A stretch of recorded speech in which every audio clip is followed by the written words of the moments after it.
Hello friends, एक नई class में फिर से आपका स्वागत है।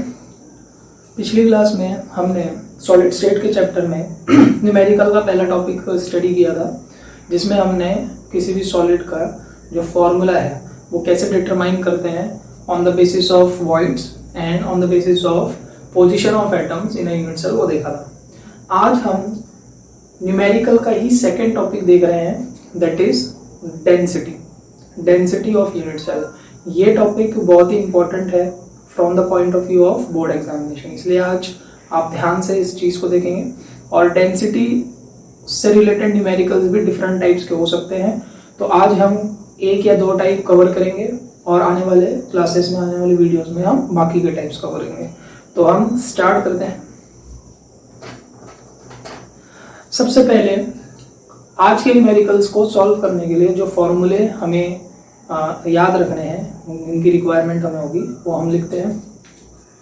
तो सबसे पहला जो फॉर्मूला है, जो सबसे बेसिक फॉर्मूला है डेंसिटी का, ये हमने पिछली क्लास में जो कुछ क्लासेस हमने ली थी उसमें डेंसिटी का फॉर्मूला डिराइव किया था। हमें डायरेक्ट यहाँ पे फॉर्मूला देखना है। तो डेंसिटी, जिसे हम डिनोट करेंगे यहाँ पे डी से, इसका फॉर्मूला है Z into M upon AQ into NA। यहाँ पे हर टर्म का मतलब आपको पता होना चाहिए। जो Z है ये है number of particles in a unit cell. तो बार बार हमने बात की है, सिंपल क्यूबिक के लिए ये 1 होता है, BCC के लिए ये 2 होता है, FCC के लिए 4 होता है। M जो है ये है मोलर मास। A क्यूब सबको पता है, A is the edge length and NA is the Avogadro number. अब होता क्या है कि जो डेंसिटी का ये फॉर्मूला हमने लिखा है, ये सबसे इसका बेसिक फॉर्म है, लेकिन कभी कभी न्यूमेरिकल्स में हमें किसी सॉलिड का मास गिवन होता है। वो मास मोलर मास नहीं होता है, वो मास नॉर्मल मास होता है। फॉर एग्जांपल आपको कहा जाएगा कि copper crystallises in BCC lattice if 62 gram of copper. So इस केस में क्या था, 62 ग्राम। अगर सिर्फ ग्राम लिखा हुआ है या किलोग्राम लिखा है तो समझ लेना है कि ये नॉर्मल मास है। मोलर मास कैसे डिफर करता है, मोलर मास में ग्राम पर मोल दिखेगा आपको हमेशा। अगर ग्राम पर मोल है, मोलर मास है, तब तो ये फॉर्मूला अप्लाई करेंगे। लेकिन अगर मास है तब हम कौन सा फॉर्मूला अप्लाई करेंगे? तो इसमें हमें दो चेंजेस करने होते हैं। Density is equal to Z into, अब मोलर मास तो नहीं है, तो जो गिवन मास हमें होगा, गिवन मास होगा क्वेश्चन में, वही हमें लेना है, डिवाइडेड बाय, अगर हम मोलर मास की जगह गिवन मास ले रहे हैं, नॉर्मल मास ले रहे हैं, तो डिनोमिनेटर में ये जो नंबर आएगा ये एक नॉर्मल नंबर होगा। नंबर ऑफ पार्टिकल्स होंगे बट नॉर्मल नंबर होगा, एवोगैड्रो नंबर नहीं होगा। ये आपको चीज समझनी है, बहुत जरूरी है। अगर हम इस फॉर्मूले में मोलर मास ना लेके नॉर्मल मास ले रहे हैं, तो ये जो N है इसकी वैल्यू NA के इक्वल हो ऐसा जरूरी नहीं है। ये नंबर ऑफ पार्टिकल्स है और इसकी वैल्यू कुछ भी हो सकती है। हम यहाँ पे मतलब लिख देंगे, any number of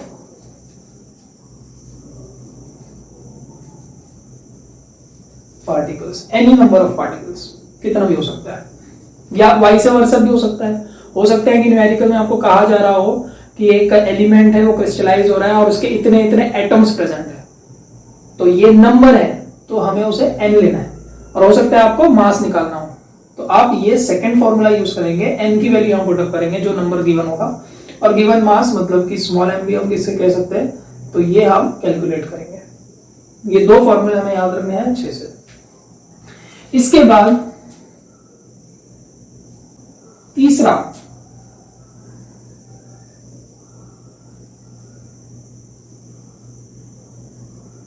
relation between A and R। ये भी मैंने आपको कहा था कि बहुत इंपॉर्टेंट टॉपिक है from the point of view of numericals. Simple cubic BCC and FCC, इन तीनों के लिए हमें ये रिलेशन पता होना चाहिए। तो सिंपल क्यूबिक के लिए क्या था, A equal to 2R, simple. BCC के लिए क्या था, A इक्वल टू 4/√3R, और एफसीसी के लिए क्या है, A इक्वल टू 2√2R। ये आपको याद रखना है। तो एक बार फिर से आप देख सकते हैं, आपके सामने है डेंसिटी के दो फॉर्म्स हो सकते हैं और A और R के रिलेशंस हैं। अब हम सीधा न्यूमेरिकल के एग्जांपल्स देखेंगे। तो सबसे पहले हम स्टार्ट एकदम सिंपल न्यूमेरिकल से करेंगे, जो सबसे बेसिक फॉर्मूला है ये आपके सामने है, आप रीड कर सकते हैं।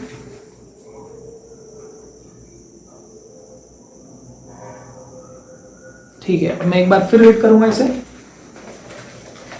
Copper crystallizes into FCC lattice with edge length 361 picometer.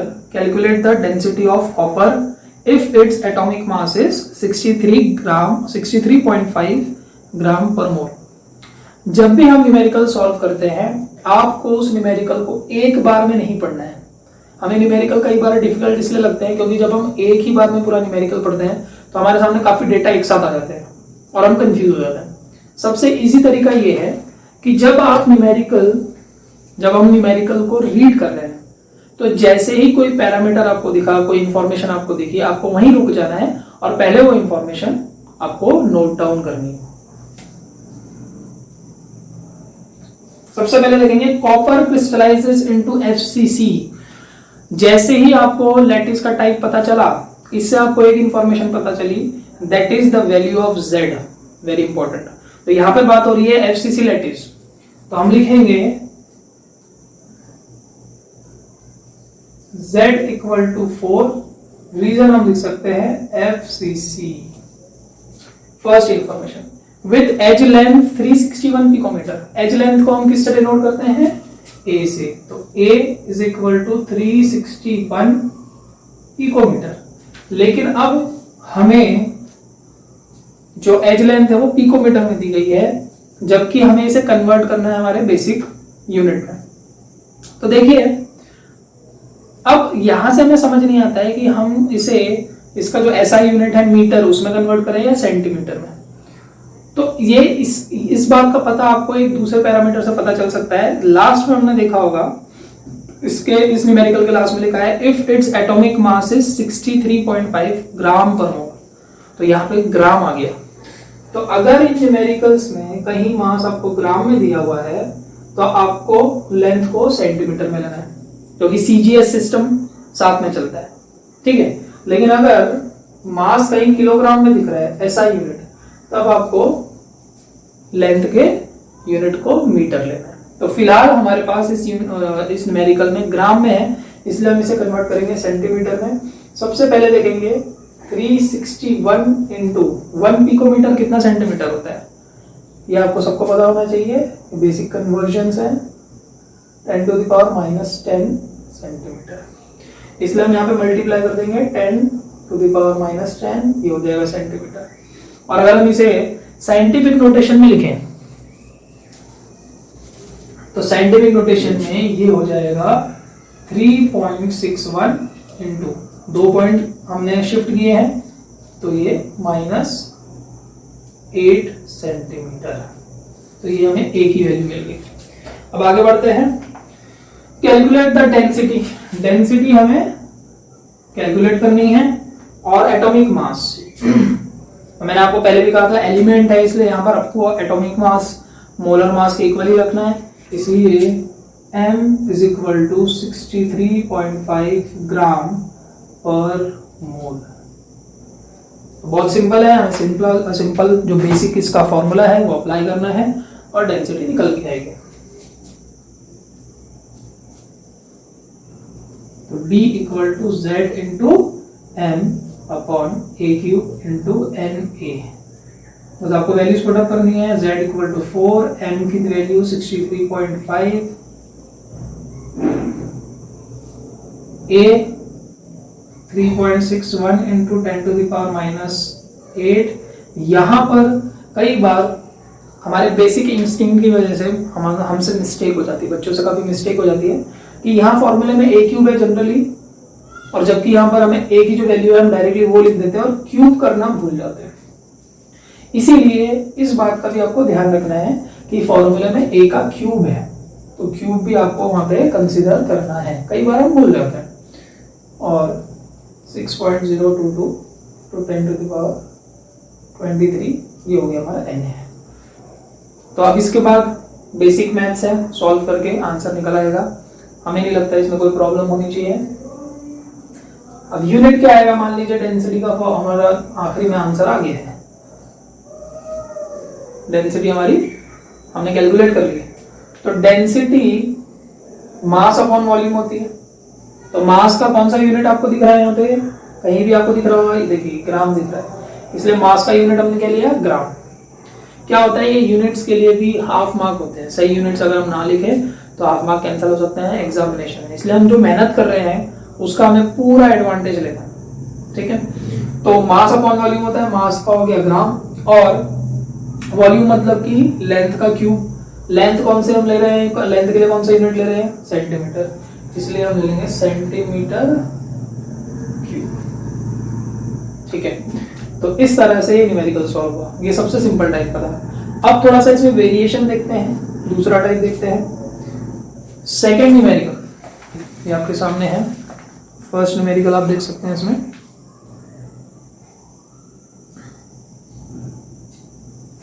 मैं एक बार रीड कर रहा हूं, an element crystallises in a FCC. दोबारा से हमें एफसीसी लैटिस दिया है, इसलिए हम यहां पर भी जो z है वो 4 ले लेंगे,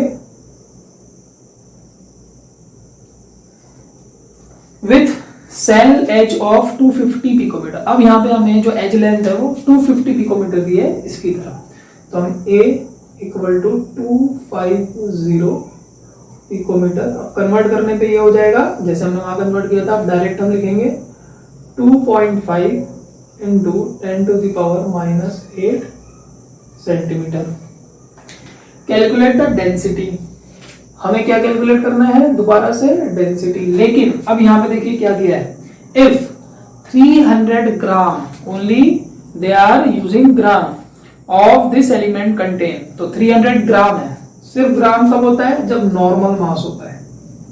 तो यहाँ मोलर मास हमें नहीं पता, यहाँ पे हमें मास पता है, नॉर्मल मास, तो ये कितना है 300 ग्राम, और आगे लिखा है contain 2 into 10 to the power 24 atoms.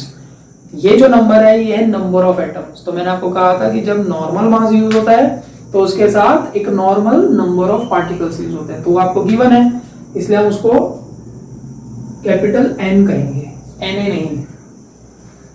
ये कितना है 2 इंटू 10 टू द पावर 24। तो क्लियरली इससे पता चल रहा है कि हमें जो डेंसिटी का फॉर्मूला यूज करना है वो सेकंड वाला है जो मैं आपको बताया। तो यहाँ पे डेंसिटी का फॉर्मूला लिखेंगे Z इंटू, अब आएगा स्मॉल n, क्योंकि यहाँ पे मोलर मास हमें नहीं पता, a क्यूब इंटू n, जब मोलर मास की जगह नॉर्मल मास यूज होता है तो n a की जगह n यूज होता है। इसमें भी हमें सिर्फ वैल्यूज पुटअप करनी है, Z 4 इंटू गिवन मास है 300, a देखिए यहाँ पे ग्राम था इसलिए हमने सेंटीमीटर में कन्वर्ट किया, तो ये हुआ 2.5 into 10 to the power -8, again cube करना ना भूले, इंटू n कितना है 2 इंटू 10 टू द पावर 24। तो फिर से वैल्यूज पुटअप हमने कर दिया, सॉल्व करने पे आपको डेंसिटी मिल जाएगी। अगेन जो मास का यूनिट है यहाँ पे वो ग्राम है और लेंथ का सेंटीमीटर, इसलिए इसका यूनिट भी ग्राम पर सेंटीमीटर आता है। तो ये न्यूमेरिकल भी सबको समझ में आ गया है।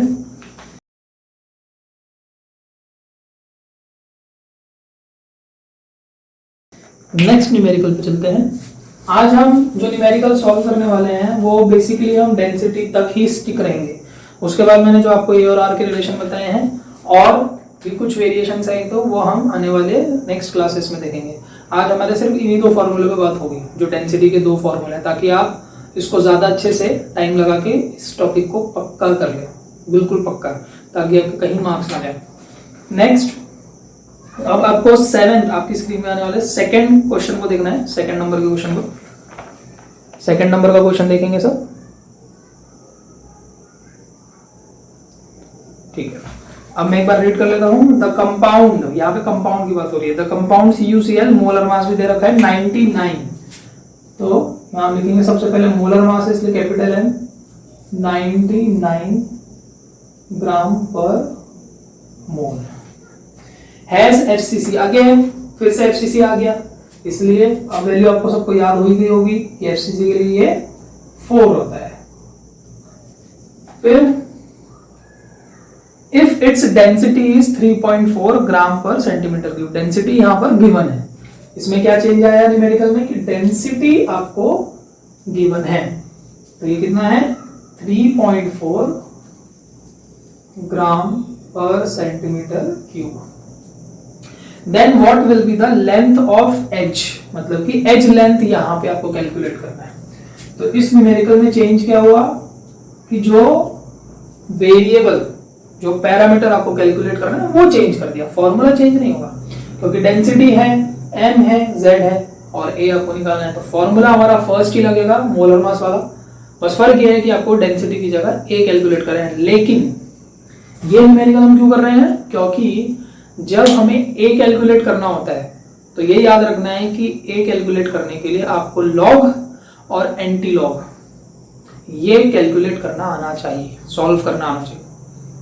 क्यों, वो अभी आप देखेंगे।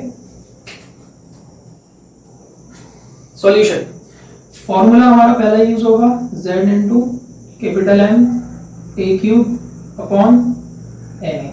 डेंसिटी की वैल्यू हमारी है 3.4 इक्वल टू z है 4, m कितना दिया हुआ है हमें 99, a cube as it is रहेगा और ये होगा 6.022 इंटू 10 टू द पावर 23।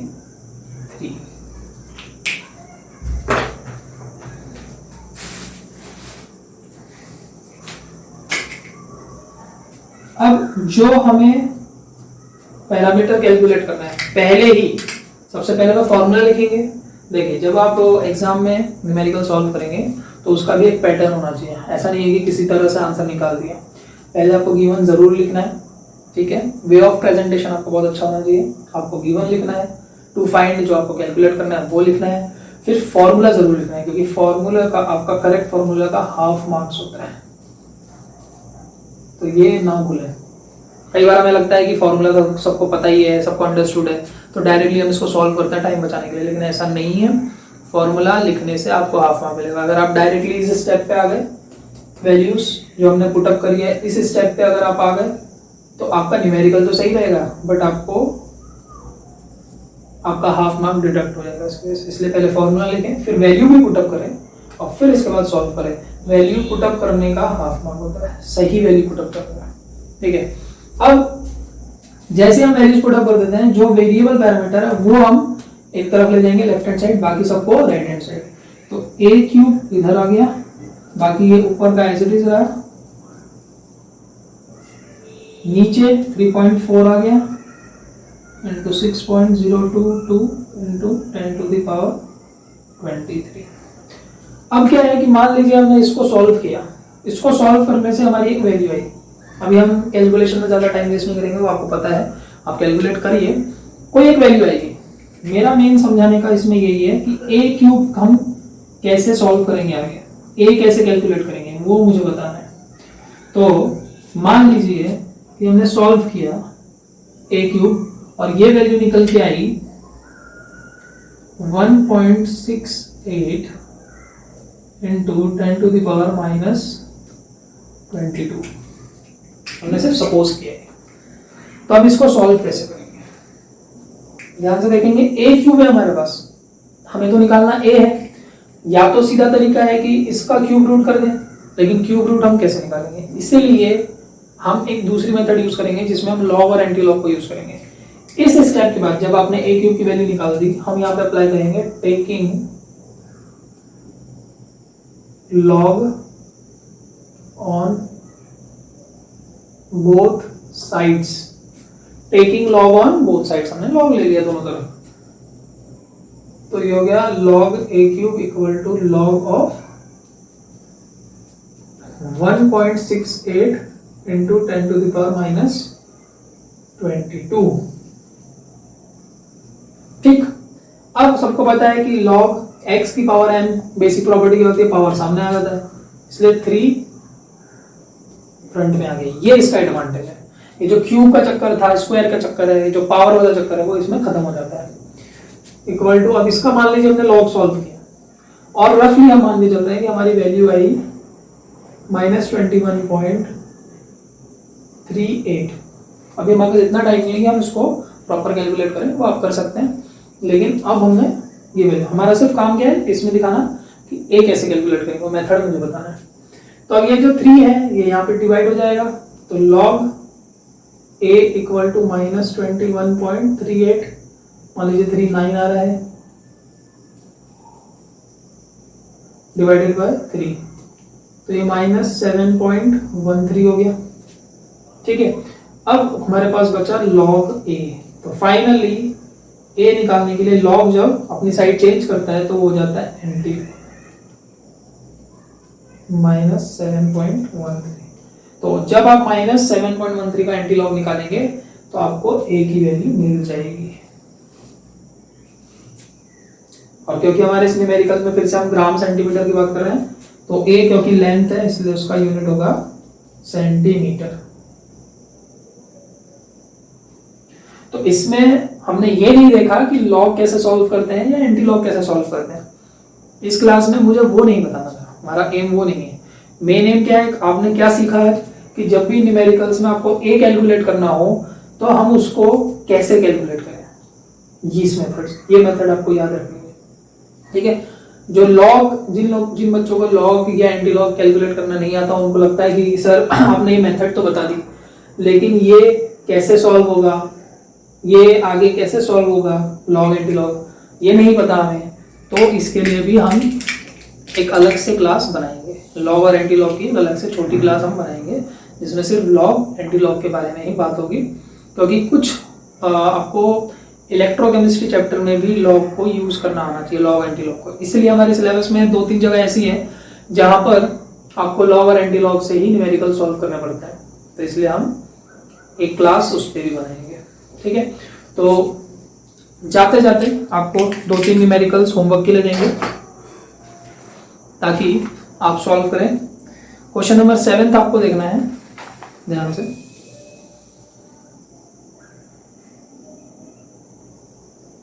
ठीक है, अब जब इस क्वेश्चन को आपने पढ़ा तो इसमें हमें मोलर मास गिवन है, कोई प्रॉब्लम नहीं है। इसमें हमें कहा है forms a cubic unit cell. अब क्यूबिक तो हमको पता है, लेकिन इसने ये नहीं कहा सिंपल है, बॉडी सेंटर्ड है, फेस सेंटर्ड है, यानी जेड हमें नहीं पता है। ठीक है, मोलर मास हमें पता है, फिर एज लेंथ आपको गिवन है, ए पता है हमें, इसके बाद डेंसिटी भी पता है। तो लास्ट में पूछा गया है what is the nature of cubic unit cell. देखिए, जब भी आपको लास्ट में ये पूछा जाए what is the nature of, nature का मतलब ये आपको बताना है कि उसका टाइप कौन सा है यहाँ पे, कि वो एलिमेंट सिंपल क्यूबिक फॉर्म कर रहा है, बॉडी सेंटर्ड फॉर्म कर रहा है या फेस सेंटर्ड। लेकिन ये हम किससे डिसाइड करते हैं, जेड से, यानी कि इनडायरेक्टली आपको फॉर्मूला यही लगाना है डेंसिटी का, लेकिन अब आपको जेड कैलकुलेट करना है। तो ये वेरिएबिलिटी आ गई, इसी फॉर्मूले पे नेक्स्ट वेरिएबिलिटी, डेंसिटी पता है, मोलर मास पता है, एज लेंथ पता है, ये तो कांस्टेंट होता ही है, आपको जेड निकालना है। अब होगा क्या कि जब आप जेड कैलकुलेट करोगे तो वो बहुत ही जरूरी नहीं कि बिल्कुल एग्जैक्ट 1, 2 या 4 है, बस आपको ये देखना है कि वो किसके ज्यादा पास है, वो आपको पता चल जाएगा। अगर 0.9 है तो 1 के ज्यादा पास है, 1.1 है तो भी 1 के ज्यादा पास है, 1.9 है, 1.87 ऐसा कुछ है तो वो 2 के पास है, और अगर 3 या 4 की रेंज में आ रहा है तो वो 4 के इक्वल है। लेना आपको इन तीनों में से ही कोई एक वैल्यू है। मान लीजिए आपने सॉल्व किया और फाइनली आपका आया निकल के z इक्वल टू 3.93, ऐसा कुछ आया 3.9293, तो आप उसको लिखेंगे z अप्रोक्सीमेटली। फाइनली आपका होगा कि ये तो 4 के ज्यादा पास है, तो ये लिखकर या ब्रैकेट में हम अप्रोक्स भी लिख सकते हैं, सबको पता है ये। और फिर क्योंकि 4 है तो हम लिखेंगे the nature of unit cell, cubic unit cell is FCC, ये आपको लिखना पड़ेगा। अगर 2 है तो BC से। ये एक वेरिएबिलिटी हो गई। अब आपको 8th क्वेश्चन देखना है।